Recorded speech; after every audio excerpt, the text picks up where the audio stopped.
Hello, everyone, and welcome to another episode of Squid and the Ultimate Elite Fan, brought to you by the Hockey News. With over 2 million dedicated readers, the Hockey News, established in 1947, is the authoritative source of hockey and the number one publication in North America.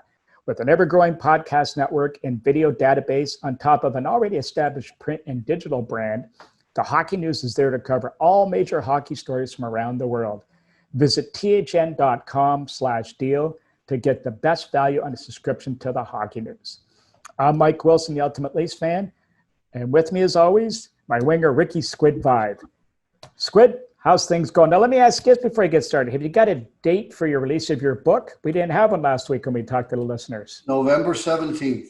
November 17th, folks. Scratch that one in your calendar. Remember it. I don't, but you know what? Remember October 6th first, because that's when mine comes out. Okay, yeah. So there's the shameless self-promotion for both of us here to get the show underway. But both our books come out in the next month and a half, so we're pretty happy about that.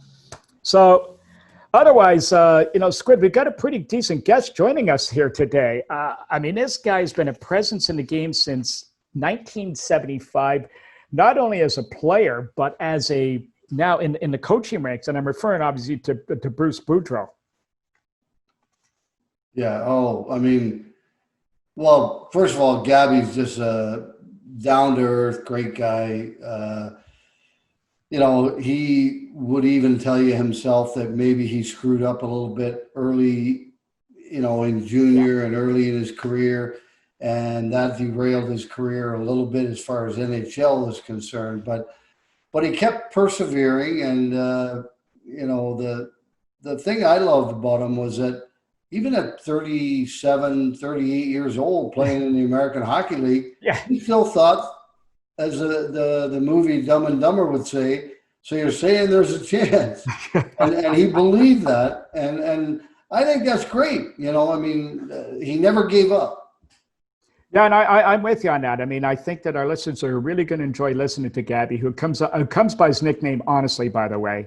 They say I talk a lot, but I think he's got me just by touch here. And he just loves to talk hockey, and that's what we're so passionate about and why we love this guy. And, hey, listen, he may not remember what he had for lunch, but ask him about a goal he scored or assisted on in 1982, and he'll tell you in detail exactly what happened. Well, isn't that the same with all of us? That's true, too. You remember all the good things, okay? I wouldn't know what I had for lunch, but I know what I did on 18 holes this morning. So, well, anyway, that's coming up in a few minutes here. But first, a couple of thoughts I'd like to bounce off you, and I'll get this underway. Just watching the game last night, it looks like Tampa seems destined.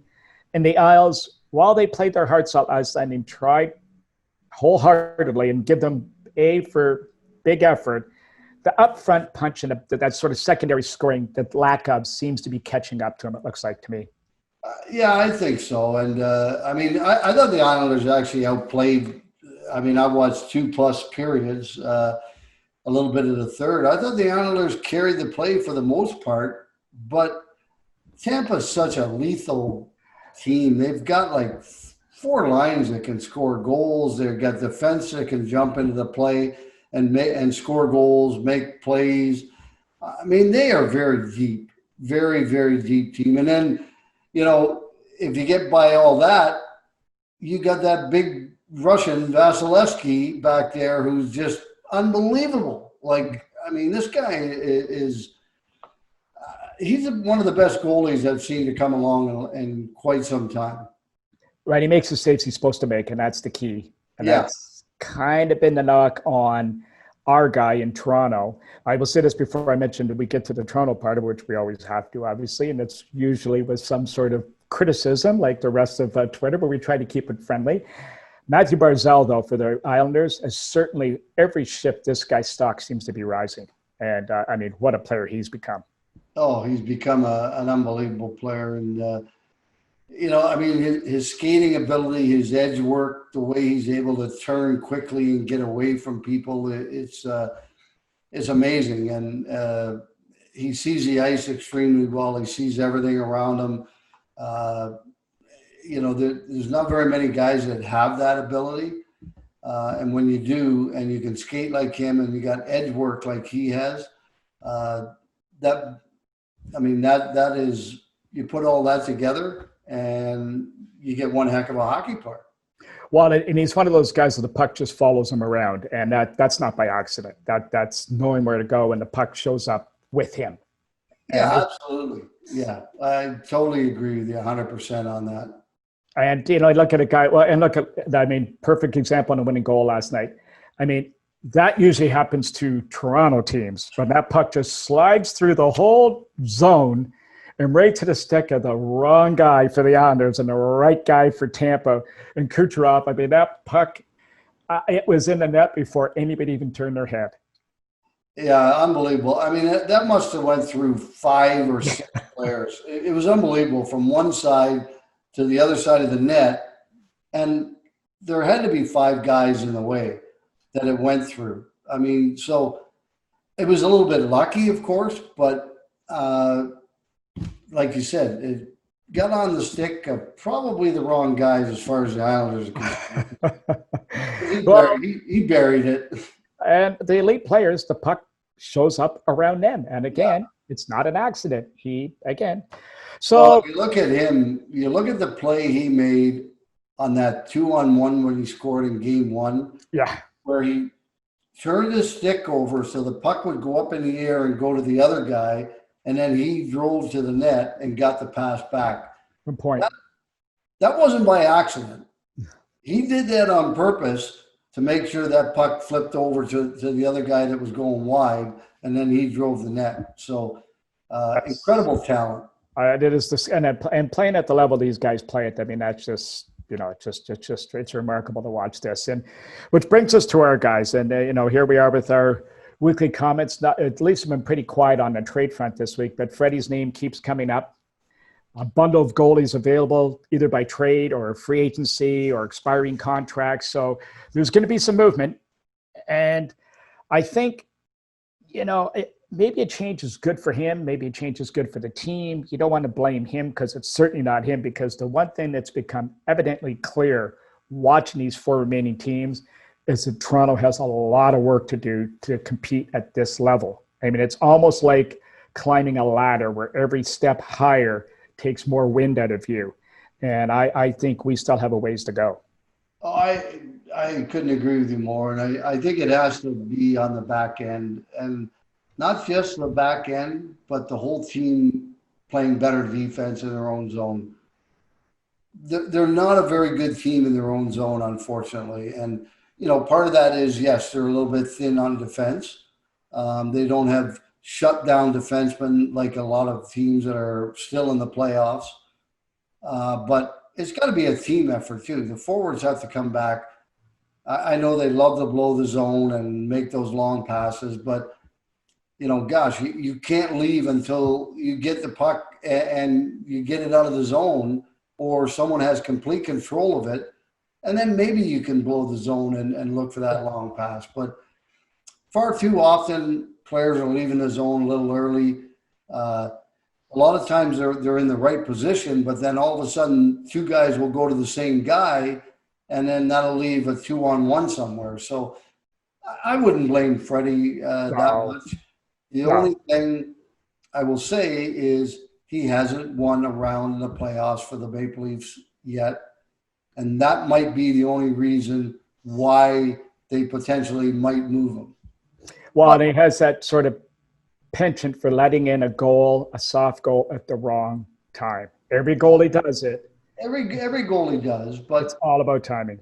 It is, and the question is, can they get someone back that's as good or better? And whether it's trading them for somebody that's equal or better just for the sake of making a change, or if they could sign one of the ton of free agent goalies that are out there that are very, very good. You know, remains to be seen. Certainly I don't blame Freddie, but when you haven't won in 4 years in the first round, something has to give. And maybe a change of scenery for him would be great. Maybe a change of scenery in the Leaf net would be good for the players up front. Yeah, and again, there certainly will not be any shortage of takers or players if his name is officially out there for sale. So we will, again, as always, watch with real gentle interest and see how things shape up. So I think without further ado, we're going to turn it over to our guest and listen to what Mr. Boudreau has to say, who's been very insightful. We're going to talk about the front end of his career, and we'll see how everybody enjoys that. So enjoy, everyone, and we'll be back to you shortly. Squid on the show today. Our guest has been playing and coaching at the pro level since 1975. After an illustrious junior career, 2 Memorial Cups, a scoring championship, won a Calder Cup as a coach. He's a Hall of Famer in the AHL, Coach of the Year in the NHL, won a President's Cup. We'd be here all day going through all his accomplishments. But I guess I'll just sort of preface it by saying this, that, for somebody who does something that they love and do it for their whole life and do it from cradle to grave are usually called lifers. Well, this guy joining us today, his picture would be in the dictionary beside lifer, and none other than one of your ex-teammates, Bruce "Gabby" Boudreau. Gabby, how's it going today? It's going good. Golfed all morning, and now I'm here with you guys this afternoon. It's good. Well, speaking of golf, you got one of your ex-teammates here, Squid. Yeah, you guys used to have some interesting matches up at Meadowbrook, just north of Toronto in the old days, didn't you? Well, when I was living in Scarborough and Rick joined the team, he was the only other guy living in Scarborough. Everybody else was in Mississauga. So I talked him into joining Meadowbrook with us for a couple of years, and we had a lot of golf games together. Squid, you got anything to add to that? Yeah, we did. It was a blast, and actually, I played that golf course, Gabby. I think, I want to say 2 years ago, and boy, has it changed. I mean, it is a fabulous golf course. I mean, not that it wasn't when we played it, but they've really done a great job of upgrading it, and the greens are extremely fast, and it's really, really a nice golf course now. I loved it, except I lost so much money on that golf course. I don't want to go back. Well, so now, Gabby, obviously you're spending some time inside watching hockey these days. How are the playoffs shaping up for you so far from what you've seen? You know what? I'm pretty excited about the whole thing. You know what? I never knew what it was going to be like without the fans. But if you watch it now, as before they started coming on, you don't even notice. They're playing so hard. It's so intense. Other than the sound of the fans and the home team cheering when you're scoring as loud as they can cheer, I think the games have been great. I think the quality or the level of play has gotten better as it's gone on because they're getting in better shape. They're now in playoff shape. So everything has gone real well for me. I mean, most of the teams I've coached against, and you sit there and you take it from a coach's position rather than a fan's position. But I've loved every night watching it because it gives us something to do. Any surprises? Let me ask you a question on last night's game. I thought Dallas physically manhandled Vegas, and as a coach, how much did they miss Reeves last night? They missed them an awful lot, and because Reeves comes out there, and when you get the sheriffs in town, you back up a little bit, and that's what Reeves commands, the kind of respect.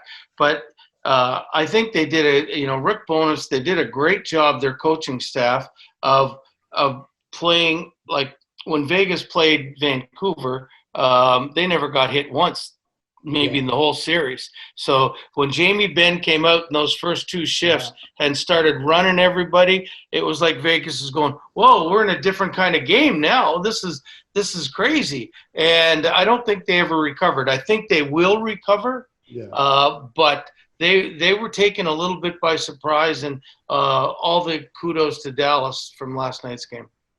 So any surprises you've seen so far, the way things are shaped up with the 4 remaining teams? Well, with the 4 remaining teams, the one thing you really notice, I do as a coach, is that they're all 4-line teams.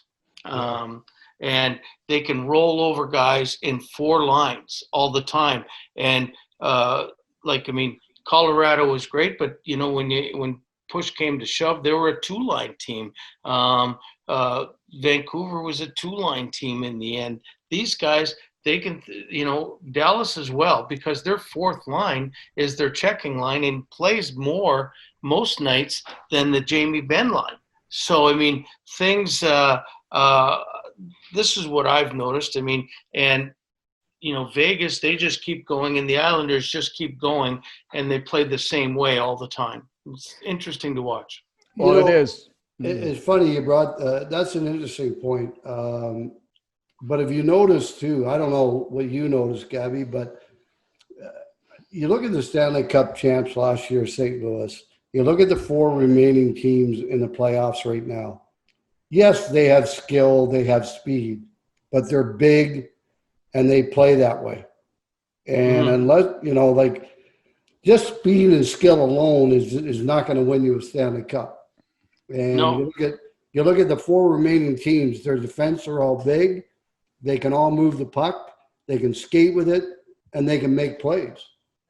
I agree with you 100%. You can be very fast, and if you're small, you'll get through the regular season. Yeah. But big and fast is a great combination. Like the Caps, when they won it, nobody realized how fast they were, but they're all huge. They're all big players. These big guys in this 2-month play tournament, they've got to be able to withhold a lot of pressure, and especially in today's game, because in the playoffs you never play back-to-backs. This year they're playing backs-to-backs. Mm-hmm. This year, instead of winning a round and having 4 days off to prepare for the next team, you got 1 day off. So you're just playing. So the big and strong and fast guys are usually the ones that end up on top. Well, it's certainly shaping up to be really exciting. Hockey fans are very excited about this, and we got it's coming right to the crux of it. So again, we can't wait to see what follows. And again, there's second round tonight, so see what happens here. But I guess one of the things we're going to talk about on this show, we love nicknames, and it's something that we really, really, really like to talk about on this show. So for some of our younger viewers out there, or listeners that are out there, who gave you the nickname Gabby, or how did it come up? And it sounds like it's pretty obvious why. Well, yeah, I got a big mouth, but I mean, it was 1969. I know exactly when it was. I mean, I was playing junior B, and back in Toronto in those days, the city was so big, and there's no cell phone service or what have you. When you left your team in March or April, you didn't see a lot of your friends or your playing hockey friends till September when you were trying out. And so the first day at camp, I wouldn't shut up. I was saying, and Pat Riley, who was the trainer, said, "God, you're an awful Gabby kind of guy." And he called me Gabby the whole day. And then it started catching on. And eventually it is what it is right now. I can't get away from it. Well, hey, listen, you can be called worse things. I can tell you that. That's for sure. We can all be thankful for that. So now you've gone through so much. I mean, your career with playing and coaching. So I thought what we'd do is we'd split it up into 2 segments. We'll start talking about, we'll go through the playing days first. And again, a lot of people maybe know you more as a coach, the younger generation. So you, again, like to dive into this, and maybe don't realize what a player you really were coming through the organizations. But growing up in Toronto, you played in the Marlborough organization before you got to the Waxers and Marlies. Just walk us through some of those early days playing for some of those teams.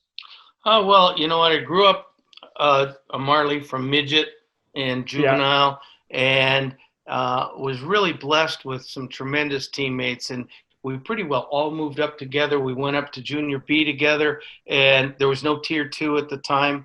And we won everything there. And then we brought 15 guys up, I think, to the next year to the Marlies Junior A, and we won the Memorial Cup, only losing 7 games in regulation, I think, during that year.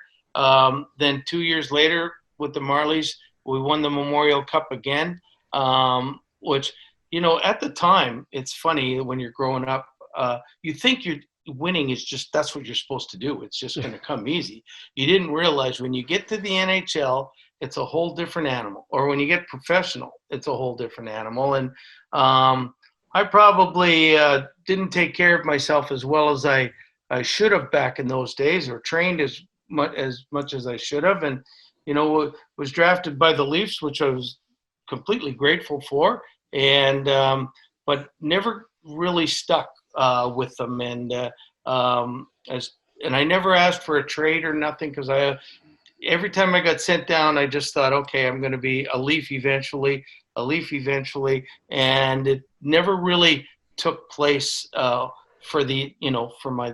my career type thing. But again, in '87, Gord Stellick traded for me. I give him crap all the time because I had an option year, and he never even asked me if I wanted it. So, I mean, but it was great playing with Rick as a teammate. I used to watch him and Billy Derlago and John Anderson. They were one of the best lines in the NHL back then. And when they ever let me get on the ice, because they took all the ice time up, those three, I would do my best to be a Leaf. Well, I want to go back to some of those junior teams, because again, people may not appreciate how good they were and how deep you were in talent. That Waxer Junior B team was voted the best team of 25 years for the Metro Junior B League at the time for them, and probably still is probably one of the strongest teams ever. There's a funny story that you told about in your book about the scoring race, the last game of the season. And maybe you want, when there's three of you guys within 9 or 10 points of the top of the scoring race, and the coach played you guys all together. Maybe you want to pick up on that one. I think you know what I'm referring to. Yeah, no, I know exactly what you were referring to. It was funny. You think you're close. You got one game left, and you're within 9 points of the scoring lead. But I think Richmond Hill, which had the leading scorer, they had finished their season. We had one more game against St. Michael's, and so I played on a line with Dennis Marook. I don't know who the other winger was. And John Stewart, I think it was, played with you guys. Yeah. And all three of us were centers. We were all sort of going for that title. And me and Dennis both had 9 points with about 5 minutes to go in the game. And I remember getting a breakaway, and I went around the net, okay, waited for Dennis to come back in the slot, gave him the puck, he scores. Okay, so we both equalized the points. Okay, with about 2 minutes, we're back out there again. We're tied now for the scoring championship, and we're ahead of the other guy. And we have a 2-on-1, and he fakes to give it to me, and he shoots, and he scores, and he wins the scoring championship. So we were always pretty good rivals after that, because that summer, I initially got traded for Mark Howe to London. That's right. And they vetoed the trade because it was a bad we did it within the 24 hours of the draft or something, and so it was vetoed. And so they made a new trade, and they traded Marook instead. So Marook went to London, and I was lucky enough to stay with the Marlies. So it was always that one thing with me and Dennis. We're now good friends, so it's all okay. Well, so your first year playing with the I was going to talk about that Mark Howard trade. People don't realize that sort of came about as a result of that. So you could have ended up very easily in London. Well, I got drafted by the Marlies as well. Did you really? Yeah. In 76? 75 or 76, I think. Mm-hmm. And but I decided to go to Sherbrooke because I was from PEI and we had a choice. And I think they won the Memorial Cup the year before that too, as well. And they were in the Memorial Cup against us. Oh, Sherbrooke they were? was, but they didn't win it. And I heard you just wanted to learn French, so you went over there. Well, my father was French. He never taught me one word. Well, actually, I knew a few words that I heard him say, but I found out later on exactly what they meant. But no, it had nothing to do with the French. It was about going to a place. Well, I was the 4th overall pick by Sherbrooke too, so that made a big difference. And going to a place of 90,000 instead of 2.5 million or whatever Toronto was at the time. And also Toronto had a heck of a team still. I mean, they had some good players, and I thought maybe I'm better off going to Sherbrooke. I'll get a better chance to play a little bit more. So, Gabby, that first year with the Marlies, I mean, it's one of those, for a hockey player coming up in Toronto, it would have been almost, and again, anybody in this situation, be almost a pinch me moment. You're like a dream season. Here you're playing on a super hockey club. You guys play the Russians, the Moscow Selects, Game 7 against Peterborough in front of sold-out arenas. You win the Memorial Cup. I mean, just walk us through. I mean, it was a long way from playing at Markham Arena, at Highway 7 and Markham Road. Well, we had such a good team. I mean, you had Peter Marin centered, who was a second-round pick, centered Paul-Anne Boudreau, who was a first-round pick, Mark Howe, who was a Hall of Famer, Wayne Dillon was a first-round pick. He centered Glenn Goldup, who was a first-round pick, and Kevin Devine, who Rick knows well from PEI, I think. He was a second-round pick. I mean, we had Marty Howe in defense, Bob Daly, Mike Palmetier in net. We were just loaded, and it was so much fun playing there. We won the final game in the Memorial Cup. We won 9-1. Mark Howe got 5 points, and didn't he play defense in that game? No. He didn't start. He didn't start playing defense till pro. He never played. He was left winger on our team. Yeah, and he was just so good. He was just he was sickly good. He played defense maybe on the power play. That's what it was, and he got a pile of points. And then he got a pile of points. But I mean, just a great player, great guy. In that game, in the final game, George Armstrong, who was tremendous human and our coach, he went in between periods for a smoke. Because they did that back then. He got locked in the room. We didn't even know he was missing for the first 5 minutes of the second period. He came out. We had scored 2 goals, and he asked if he wants us to go back in again. Well, and the thing he used to do, that team, I mean, 7 guys scored 30 goals. And he used to play the third and fourth line guys who didn't play very much on the power play, so to get ice time, or you guys would have scored more goals. Yeah, and that's probably how I scored over 30 that year, yeah. Now, again, a couple years later, you hook up with a kid by the name of Mark Napier who plays on one of your sides, and you guys have another run. I mean, how did you feel about all that, walking through that again? Well, again, that was sort of, it was easy. We just scored. Like, I mean, our second line of John Tonelli, John Smirk, and John Anderson all had 50 goals. I mean, Napier had 66 goals. I had 68. And I mean, I think we played half of our games then in Brantford, and we averaged over 10 goals a game offensively against Brantford. So it was there was not a lot of defense that we had to play, but we were pretty good, I mean, don't like to brag, but a machine when it came to scoring goals. I mean, the final game we won 7-3 in the Memorial Cup this time, and we played a great team in Medicine Hat or New Westminster, but I mean, at that point in time, we were just the best team going. Now you lost John Tonelli when he signed as an underage with the WHA. Now, did you get approached that year to jump too?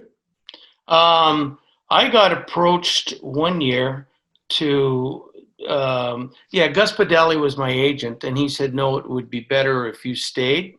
I think it was the year before when Mark Howe left, and Tom Edger and a couple of Marty Howe and Dylan. A few other Dylan left. And he said that I was approached as well, but Gus said it would be better, like I said, to play junior one more year. And it probably was, because I had a great year, and if I hadn't gone streaking that one day, I probably would have been a lot better.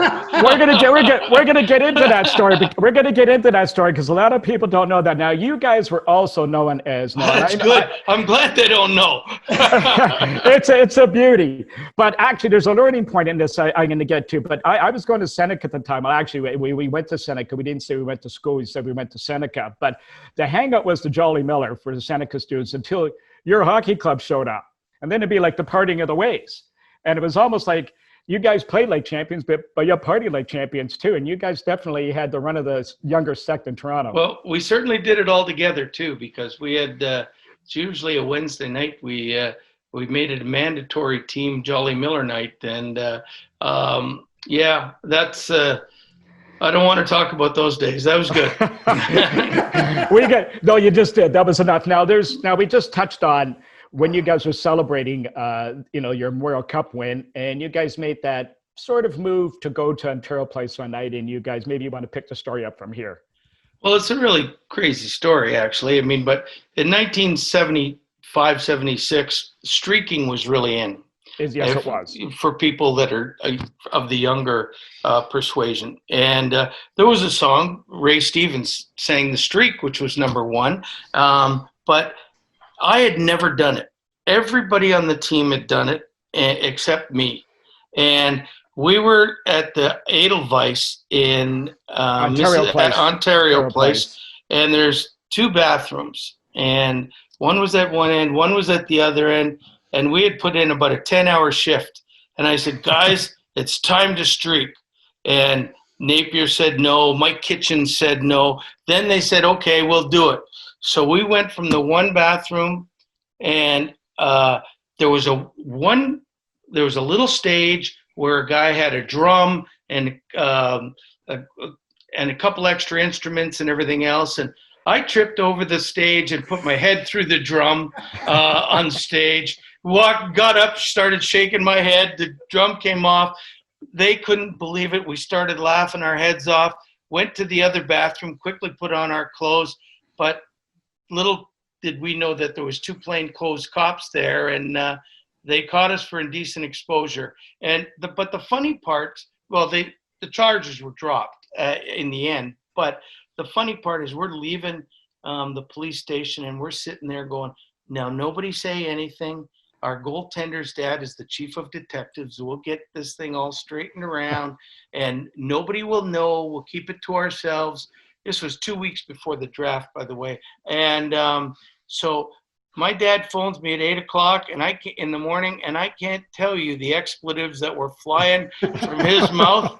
My mom never went to work for 4 days, and it was front page in red letters in the Toronto Star. And I would, oh my God, this is what's going on now. And it just goes to prove, stay on the uppity up. Everybody's watching. Well, the thing for the young listeners is this, and this is something you touched on, and this is the serious side of it, that you started that year ranked probably in the top 15 for junior players for the draft. And by the playoffs, I think you were in the top 5. And you ended up going in the 3rd round. And the other guys that you were with already had contracts or were all set to play, and you were the one guy that was basically exposed, so to speak. Excuse the pun. Yeah, no, it was crazy because we had a meeting. My agent, who at this time now was Alan Eagleson, and me, and he said Oakland was going to take me 3rd. They had me #2 on their list, but they were going to take me 3rd. Then we had a team party with the Leaf management, and John McClellan, the late John McClellan, said the Leafs were going to draft me 7th, and but they didn't think I'd be there. And then it was a phone draft, so nobody knew anything because the NHL was trying to hide who they were picking from the WHA at that time. Mm-hmm. And so when I went 42nd, I was like in total tears and shock and everything else. But it is what it is. I did the stupid thing, and it ended up costing me. Yeah, and I said that's the whole point. And today's day and age, well, Squid.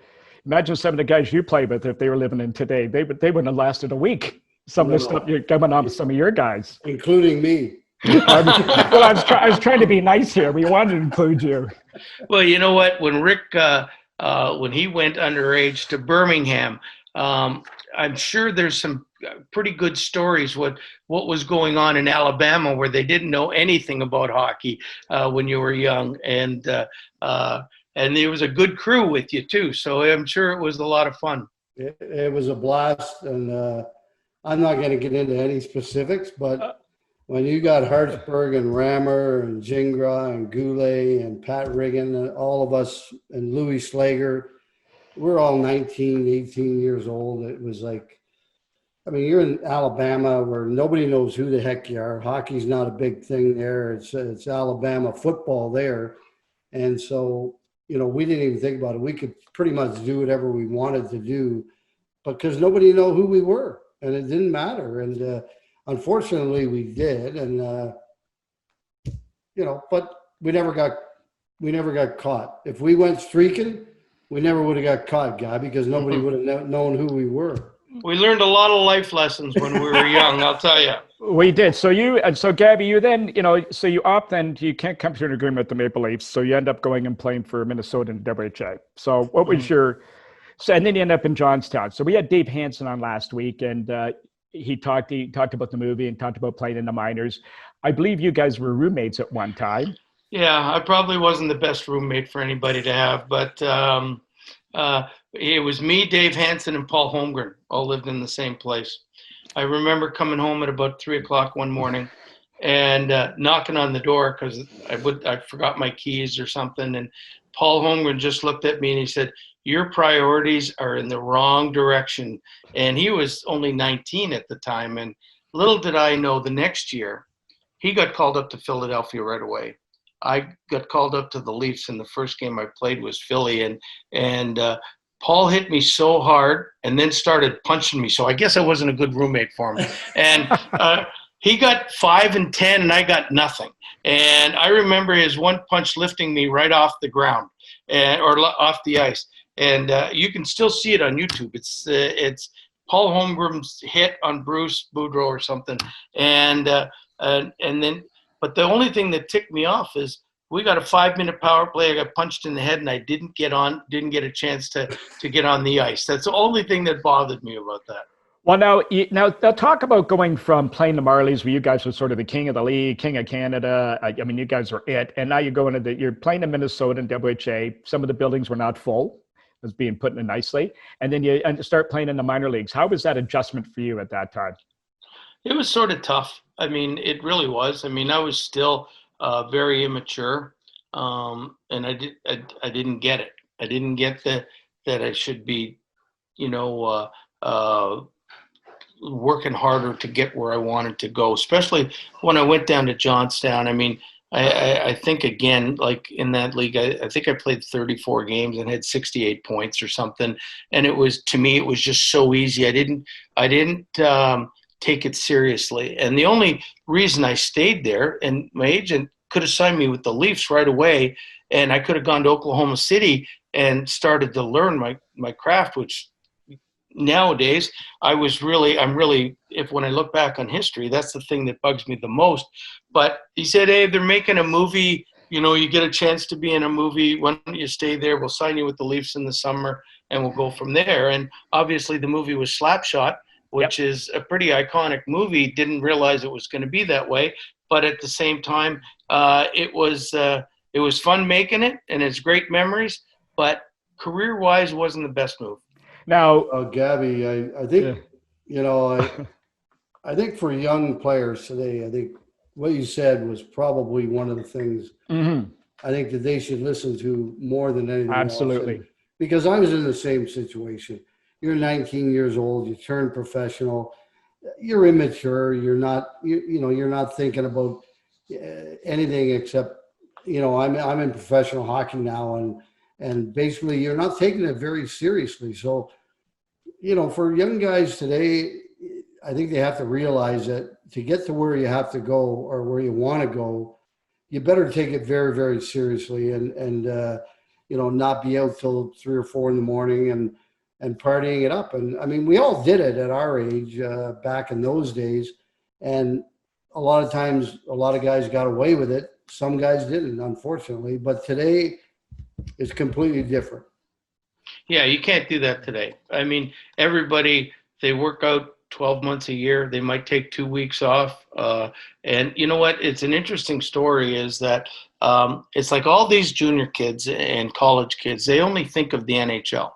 They don't think of the East Coast League, the American League. So when they get sent down, I mean, they have no idea how many good hockey players are. Yeah. I mean, you get sent down you score 50 goals in junior and you go to the East Coast League, you're devastated. And then you think you're going to rip the league up, and you don't, because there's so many good hockey players in this world right now that you have to do those little things. You have to work out, you have to pay attention, and you have to be a good example, or they just get rid of you. It's the same as the American League. I've had so many guys when I was coaching in the American League get sent down to me and go, "Oh, man, and what am I doing here? I'm so good." And they can't even compete in the American League. Well, which brings me to another question about Yeah. you, Gabby. You coached in all those leagues as well. I think one of the things that they don't realize as well is that they got to play to their strengths, and I remember when you and I played together in Toronto, for instance, and I think we only dressed 19, I think back then, right? We never dressed 20. I couldn't tell you. I can't remember that. I But believe we did. But if it was, I was the 19th player. Then I'll tell you that. That's well, all I know. that's what I was getting at, is that times have changed. Back then, when someone got hurt up front, a forward, they just called up the best player from the American League. It didn't matter who it was. It just, we're calling up the best player, which was usually you. But you weren't put in a situation to succeed.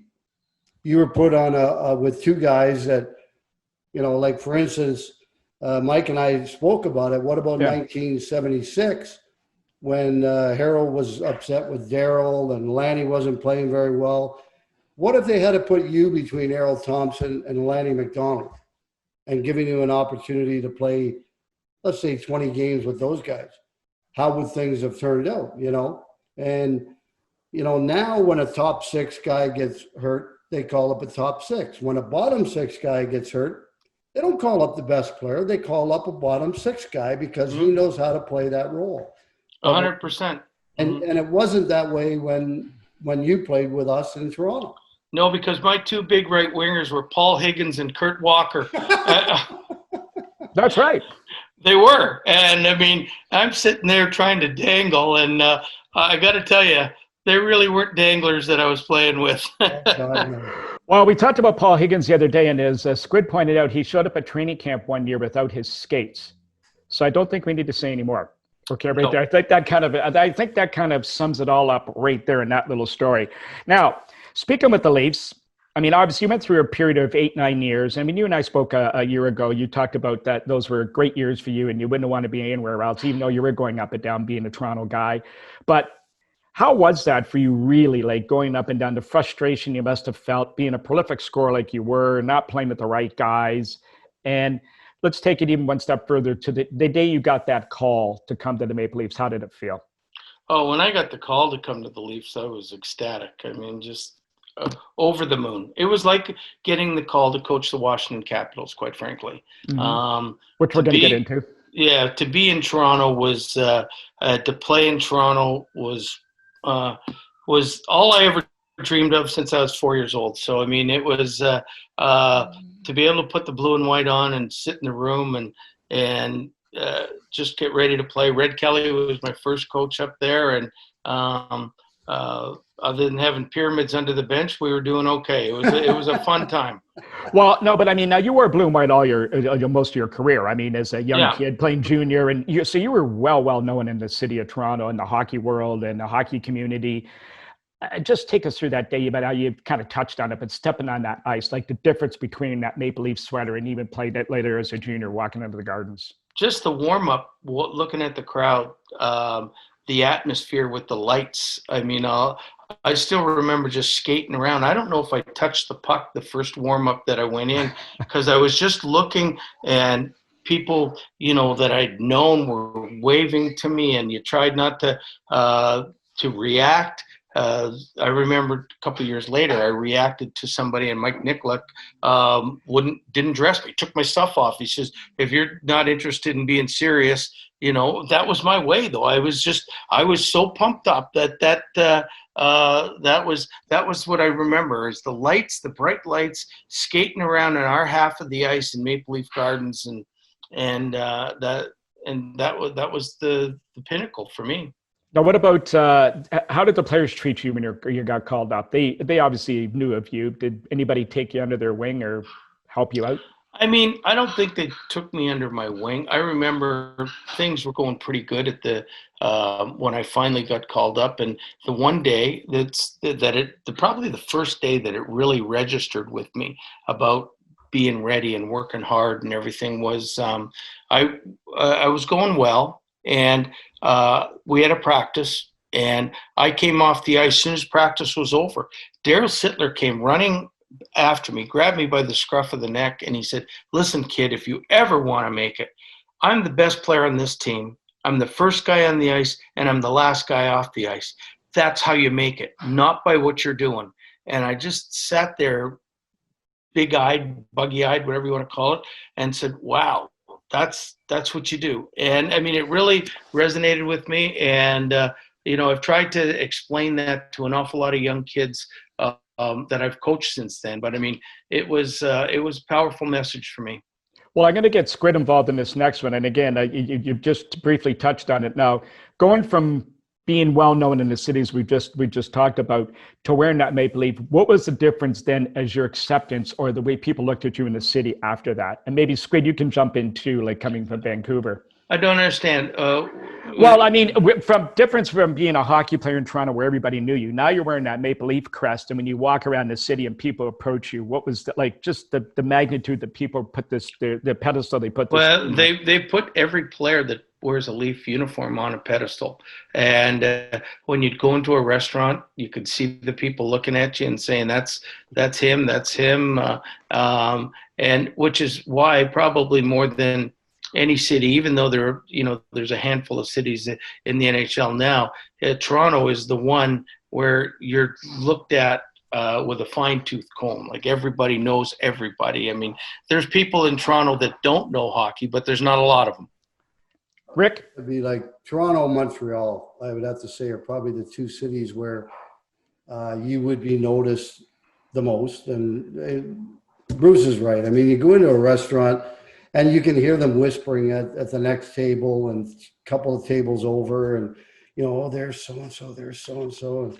The good part about that was sometimes the guys that own the restaurant would give you the free meal, which was always nice too. But you know what? It was good, but it was a little bit of it was an eye opener, and it was kind of one of those things that kind of brought you down to earth too. Because you're in the clouds. I mean, you're in Toronto. You're playing at Maple Leaf Gardens, as Bruce said.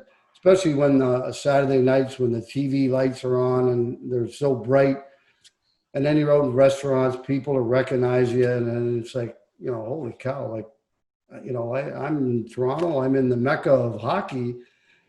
And I better keep my nose clean and do the best I can. And I mean, it wakes you up in a hurry, that's for sure. Well, Gabby, just along those lines, what again, being a Toronto kid, we keep referring to, what were some of your more memorable moments? I've asked you this question before. Moments as a Maple Leaf, maybe your first goal, like the Islander win. Anything, your first game? Well, my first goal was great because it was a 6-0 win, and I got the sixth goal. But it was a pass from Randy Carlisle, and it was a breakaway from our blue line in, and I put it over Jimmy Rutherford's shoulder. I thought I was so happy. When we beat the Islanders in '79. And I wasn't playing that game, but I remember I was in the front row. I was doing stats for Roger, and I jumped over the railing. I thought I was only about 4 foot. It was about a 15-foot drop, and I nearly killed myself. But I couldn't wait to run down there, jump on the ice, jump on all the guys, and I thought that was a tremendous moment. But you know what? One of the best moments was there was a game against Montreal, and I got on the ice and I got the puck and I deked out Serge Savard and I scored over Dryden's shoulder and to tie the game 2-2. And the next day they were talking about it in the paper. But my brother was front page of the Globe and Mail because he was playing a public or a elementary school soccer game, and they had a picture of him. So it was me in the sports pages and my son, my brother on the front page of the Globe. I always thought that was my dad's proudest moment, and I'll never forget the look on his face on that day. And that was probably as good a moment as I'll have. Well, that's a pretty good one. And so, I mean, you played, I think, in pretty much every league in existence. You had a long minor league career. I mean, was there a point in time you were at the top of scoring in every team you played on? Was there a point in time when you just sort of looked at yourself in the mirror and just said, you know what? I know I can produce, but the show is just not going to happen on a regular basis and just make do with what you have? No, never. I always thought, and this is a true story, I Mhm. thought even when I was 35, 36, and 37, I was going to get a chance. And the reason I thought that was because there was a player that was a rookie that St. Louis called up in 68 or 69 named Connie Madigan. And he was a tough guy, but he made his rookie debut at 38 years old. So I always thought it's like a scene at what's that, the Jim Carrey comedy when he's Dumber and Dumber, when he said there, so you're saying there's a chance, right? And that's exactly what I kept thinking, and I kept holding on to that dream that there was a chance. And I mean, my last 3 years at 36, 37, 38, I had 109, 120, and 90 points. So I was still going pretty good. And I was asked that summer to coach. The draft was in Quebec, and I met I forget his name right now. He was the GM of Cleveland, and Larry Gordon. And he asked me if I wanted to coach, and they were going to offer me a 3-year contract. Well, once you hit in your mid-20s in you're a minor leaguer, you get 1-year contracts. And the first time you have a bad year, they don't sign you anymore. Yeah. So I thought, this is a 3-year deal. At $32,000 a year, I was making millions, and that's what I thought at the time. And so I accepted it, and it was coaching in the Colonial League in Muskegon, Michigan. But it was even though I wanted to play, I didn't think I'd get another chance to go from playing to coaching all in one step. There would be some sort of wait in between, and I didn't ever want to wait. Well, Squid, Gabby is sure one of the all-time characters of the game, isn't he? I mean, you know what? He's so entertaining, and then you go through his whole career and how fabulous he was as a minor league player. And even when he got to the NHL, which was only a few times, yeah, you know, he had some good times and then not so good times. But a lot of that had to do with who he was playing with too. But if you look at him in the minor leagues, like, outstanding. I mean, he's probably in the top 5 scoring in every season that he's ever played in the minors. And, you know, and then, I mean, he's a lifer. He's just a through and through hockey guy that, and I can't wait till the next episode, because then we're going to get into the coaching part. And he's going to give us a lot of insight into coaching in the National Hockey League. So I'm excited about that. Well, I mean, the thing about him, and for the young listeners out there that are playing the game of hockey, take some solace and some direction from what was turned out to be the streaking incident, which was a funny episode. Everybody was doing it at the time. It was kind of the creative thing to do. And what turned out to be kind of an innocent, dumb prank may have cost him a top 5 billing in the NHL draft, which also takes away from him an opportunity to maybe start at an NHL level with really good players to start with, as opposed to working your way back up the chain. So, and this was all done before social media. It was a very innocent prank, as I said. And just like the old saying goes, where if you're any good, they'll find you. Well, if there's any dirt, they'll find that too now. So take some of this away from you, use it as a learning lesson. And what I love about Gabby, again, is the fact that he never used any of that as an excuse or leaned on or whined about it. He just moved forward. He knew he made a mistake. He knew he liked to live hard, like a lot of the players did back in those days. And he just made do with what he had. No, really? And I think what he's been able to do, he's been able to transform that. And we'll hear this on the next episode, which he's he gets very clear about how he relates that to players today.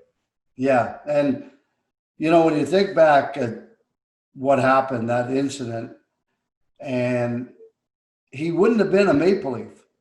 He wouldn't have got drafted by the Maple Leafs. He would have got drafted by a team like LA or somebody who at the time were not as good as the Maple Leafs were. Therefore, Gabby probably would have got a chance to play first or second line centerman, maybe not right away, but there's no question that he would have gotten that opportunity. And then who knows what his career might have been like after that. And, and you're right. Well, look at his buddy Dennis Marook, who he played with. And I mean, they did the swap for him for Mark Howe. So, I mean, all part of that. And Marook got an opportunity to play with California and moved on and had a very successful career. So, but as Bill Waters always said, if ifs and buts were candies and nuts, we'd all have a Merry Christmas. So, and that's the whole thing we got to take from it. But anyway, we do, we love talking to Gabby. Next week, I think you're going to enjoy the coaching segment because he does get into it and some of the philosophies and what he's learned, and it's why he's so successful what he does. So I'd like to thank the Hockey News, your source for all things pertaining to the game since 1947. Go to thn.com/deal for your subscription to the Hockey News today. Follow us at Squid and the Ultimate Leaf Fan on Twitter, the Ultimate Leafs Fan on Facebook, Twitter, Instagram, and of course, Rick Vaive on Instagram. Follow us. Don't be shy. Send us your comments, questions, any thoughts you may have about the show or who you might like to see come on the show and join us someday. That would be nice. Rick, do you want to close anything off but before we let them go? No, I'm just looking forward to the next one because I coach myself. I got into coaching after I played.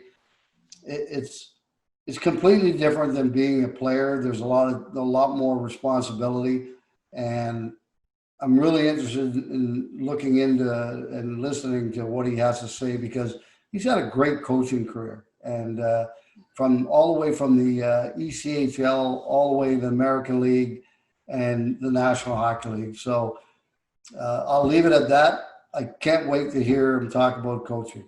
Okay, great, guys, and we'll talk to you next week. Tune in.